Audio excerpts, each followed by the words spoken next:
Hello, welcome to this episode. In this episode I'm going to show you my sketch bag and do a little video and reveal the contents, and hopefully it'll inspire you, give you some ideas.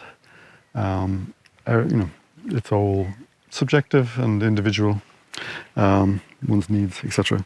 But anyway, I'll set about revealing the contents of this bag. I'm in Åland, by the way, right now.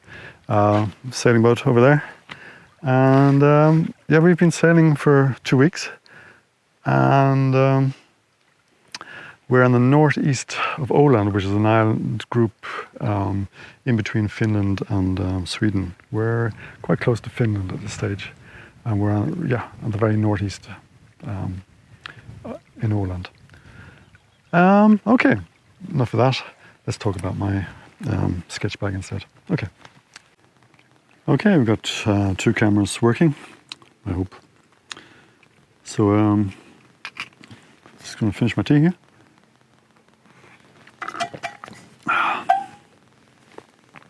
Right. Okay, so got my sketch bag here, and just show you what's in it. So, basically, this is a Fjällraven Konken. So it's a mini bag. It's the smallest one. Yeah, it's called a mini. And I use this for my when I'm out and about. This is my day bag, you could say. So in here, in a little cotton bag, I have my sketchbook. And I like this brand, and this is where I just put my do my little pencil sketches, and I protect it in this cloth bag, and that leads me on to my pencils. I won't go into detail about particular things because it just takes too much time. But anyway, these are my pencils. Maybe I should. But basically, what I use most, if you're wondering, is it's just a normal 0.5 mechanical pencil with a 2B lead. And then I tend to use this pure graphite. That's not going to come out. Pure graphite, that's 9B. And I do that for larger shading areas in my little sketchbook.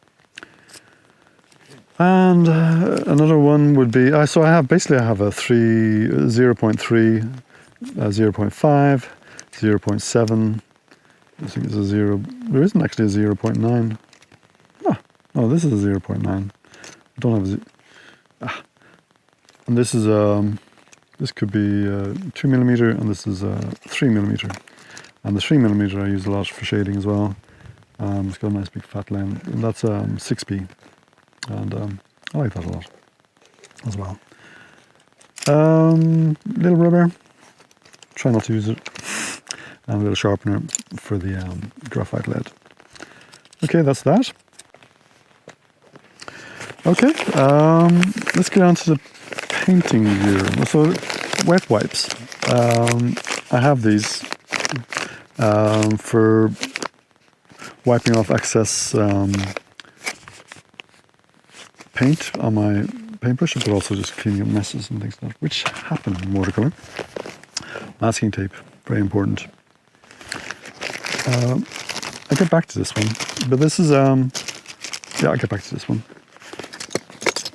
Paintbrushes. I have these. I've had these for quite a while now, but they're my. They're called Skoda, made in close to Barcelona, I think, Spain, somewhere around there. Nice brush, not expensive, with real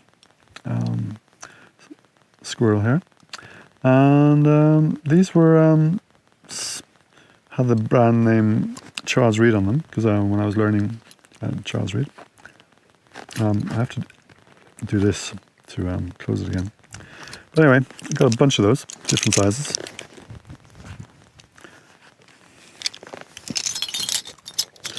That makes them nice and small. It's important when you're drawing. Keep everything small. Right, what's this? I'll show you in a minute. Spray bottle. Use this all the time.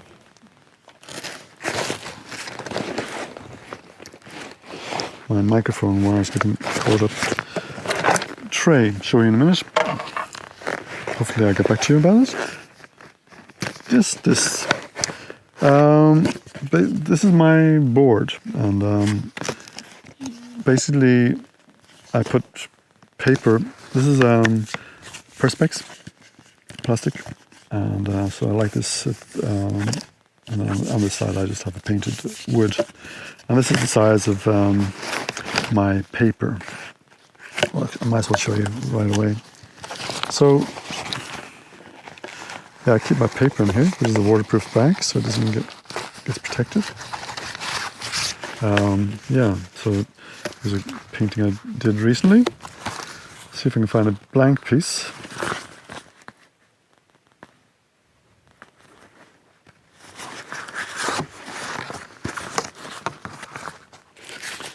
Yeah. So basically, from a full arc of watercolor paper, I tear them, make them smaller and smaller. And I use the quarter sheet a lot for the full-sized easel I have. But when I'm sketching, I quarter the quarter sheet, you could say. And this is what I'm left with. And then this fits on to my board with this, which I eventually mask. So, okay, we can keep talking about this when I'm on it. But, basically, this, when I do a sketch, the first I do is I don't tape it on. I just do a pencil sketch, and then let's see. I'm curious. Anyway, I look all right with this, do I? I hope so. Anyway, drawing on this side, then I wet the back of the side. This is my current technique. This can change, but this is what I'm doing at the moment. Then I have a piece of wet rag that's exactly the same size, and I place that wet rag there on the back, and then place this on the Perspex. Then I tape paper on, and this, and then basically I wet the surface of the actual sketch on this side, let it soak in, and then I have a lot of time to play around with pigments, and it's a very slow drying process. So anyway, moving on. That's what's in my bag. Yeah. So I have paper in a waterproof bag to protect it. So I have, basically I have my sketches in here, as well as blank sheets. My painting setup. I'll show you this as well. This is basically, I think this is my smallest easel, you could say. Basically, I put this. Hope you can see that. It's a bit of Velcros, and I've got Velcros here as well, and I put that on there like that, and then it stays, it doesn't go anywhere. And inside this bag, I have waterproof bag again. I have my Winsor Newton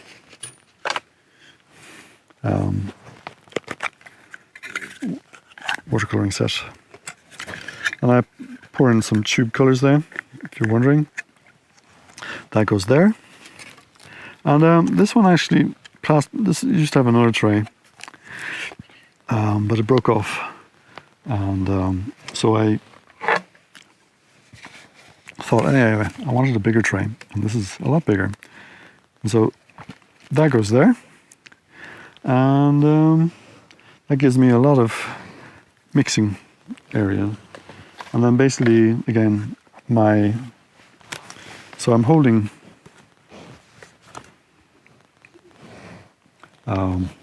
like this basically, and so mixing my brush, mixing my palette here, water,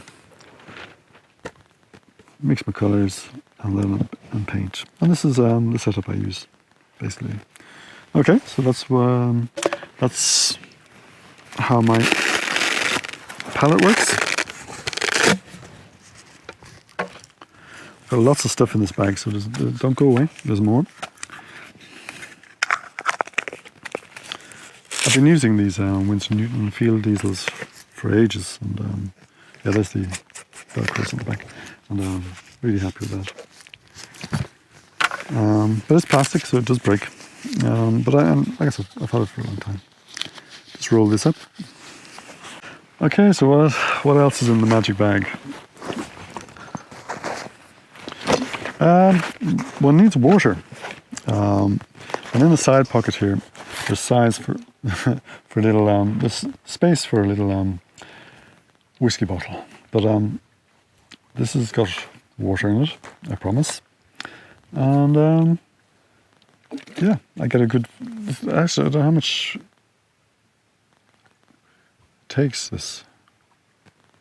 I don't know. Anyway, 20 centiliters. So I got quite a lot of water into that, and that's more than enough. I have a little ocular here. I call it ocular, but basically it's a little. When I'm out, I usually find things that I'm interested in and I want to sketch, and but they're far away. So I don't know. I just like having this little guy. Vixen. I bought it in Japan, in Tokyo, and it's a very high quality lens.